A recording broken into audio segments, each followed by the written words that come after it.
We're rolling into week 9. We're looking at the tight end position off the waiver wire. We're looking at the tight end position on our teams. Only half the league is good at tight end. The other half is playing with scraps. The tight end position the last 3 to 4 weeks has been okay. You've been able to pluck some tight ends and get about 10 fantasy points a game here and there with very few busts. But now a big name is entering the chat. TJ Hockenson is back. The Vikings are looking good. They are moving the football, and he's going to get a lot of opportunity to help you out. We're going to do a deep dive on him today to see whether or not you need him for fantasy football, which more than likely you will. But we are pretty much sounding the alarm, letting you know what TJ Hockenson is capable of if you forgot from over the years. But before we dig in, you need to click that subscribe button right now because we're going deep on these players every day, doing these deep dives on as many players as possible that are trending. On top of that, we're helping you with the waiver wire, even in the deep leagues. We're using these videos to help you set your lineups. On Saturdays, I answer your lineup questions on Saturday night with the must-start video, which rolls out tomorrow. Click that button right now. Stop missing out. Ric Flair's watching too. Don't disappoint him. But we are looking at TJ Hockenson. He's back this week, week 9.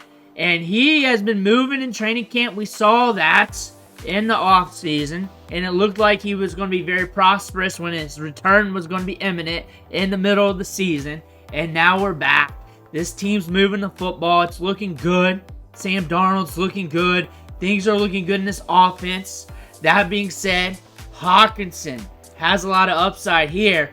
And we are good to go for Sunday. We're rostered in 96% of leagues.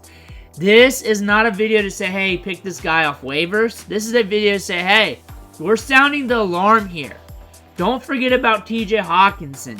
Don't forget about your IR spots. Don't forget about that guy down here at the bottom of your roster. Pick him up.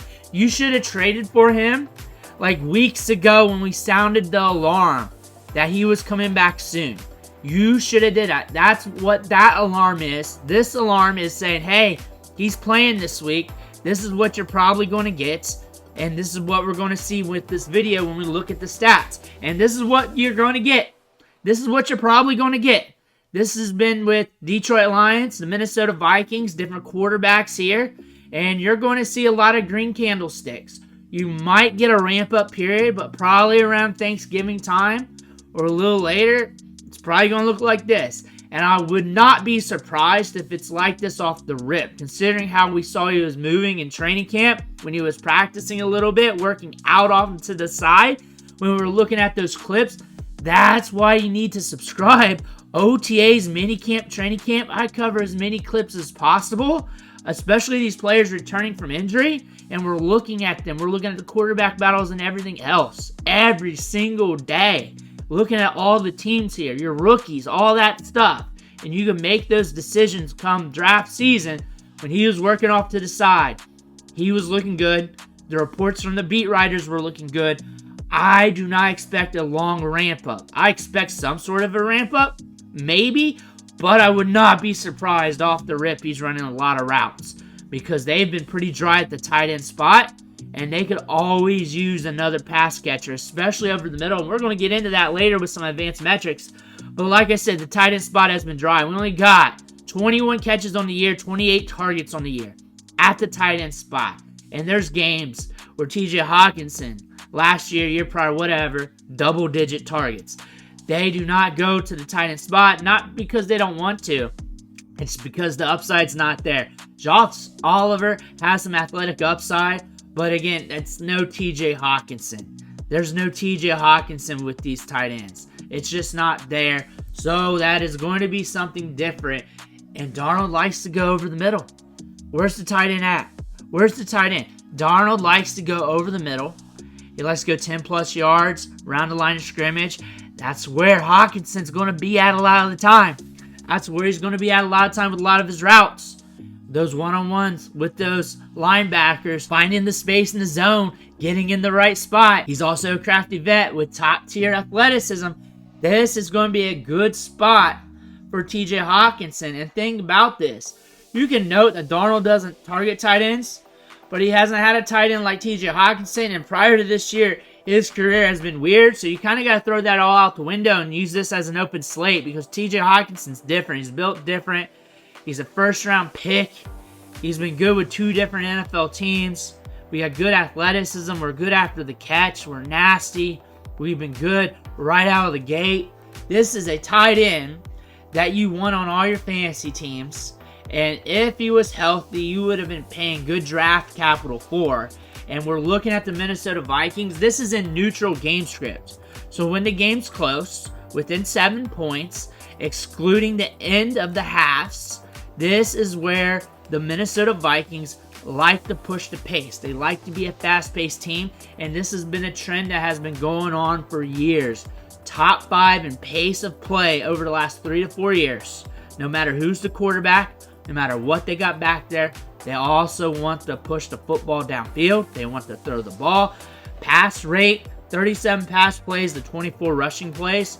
They want to throw the football. That's only good for a guy like TJ Hockenson. It's going to help the other wide receivers in the offense because it's going to allow them to work on a little bit softer coverages, and it's going to allow them to really find spaces in the zone a little bit better because now they got to account for TJ Hockenson. You're looking at the tight ends recently. They're doing okay, but they can also be very volatile as well. The first 3 weeks of the season, the top 5 tight ends were barely scoring you 10 fantasy points. Like the top 2 will be like in the 20s, and the rest we're barely getting that. Tight end is a very volatile spot. They're starting to get implemented more in their offenses throughout this season, but still, it's very up and down. You're really hoping that they catch balls in the end zone. The good tight ends can still be very streaky as well. It's just a very streaky position for what it is. And you're looking at this offense. Justin Jefferson's the guy. We know this. We know this even when TJ Hockenson's in there. You know this when you drafted TJ Hockenson. We all know this. Aaron Jones has been getting a lot of work. Jordan Addison missed some time, but he's still getting some work in the offense, an 18% target share, which is pretty good considering Justin Jefferson's pushing a 35% target share in this offense. Jalen Naylor, in moments he's been solid, but they're needing a tight end or another player to really step it up, to really add some dynamicy to this offense.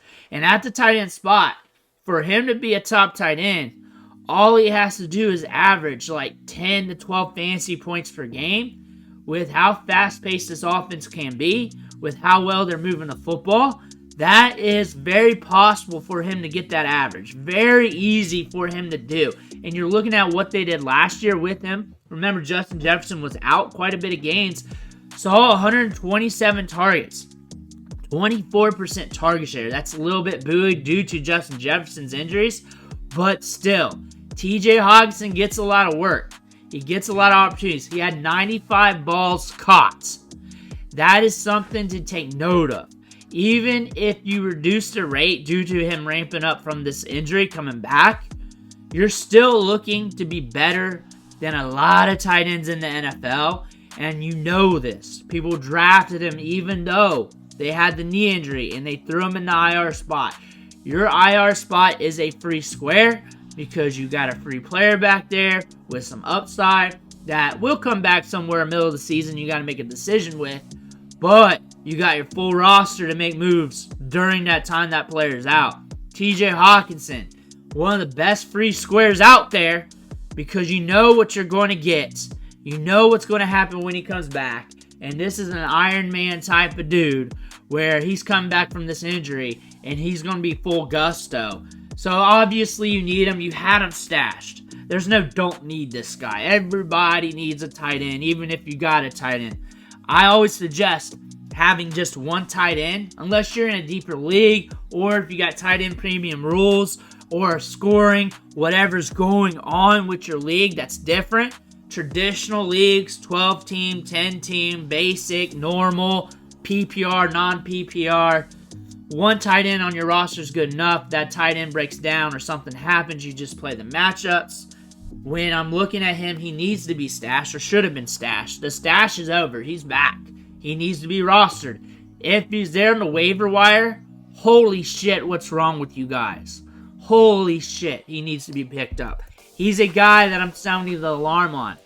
Not to just pick up. Sounding the alarm. He is back. Get him in your lineups right now. You may want to mess with him. You may want to look at him. You may want to play around with them for week 9, which you may start somebody else over him if you want to wait and see. That's on you because there's a lot of unknown there. It's not like I can just guarantee things. It's not like I'm hanging out with them playing college football 25 when I'm not doing these videos. So you're really going to have to go with your gut on that. But still, tremendous talent, tremendous production. We know what we're going to get here once things are fully established. Let me know what you think in the comments below. Make sure to hit that subscribe button on the way out. I want to thank you for watching. Catch you on the next video.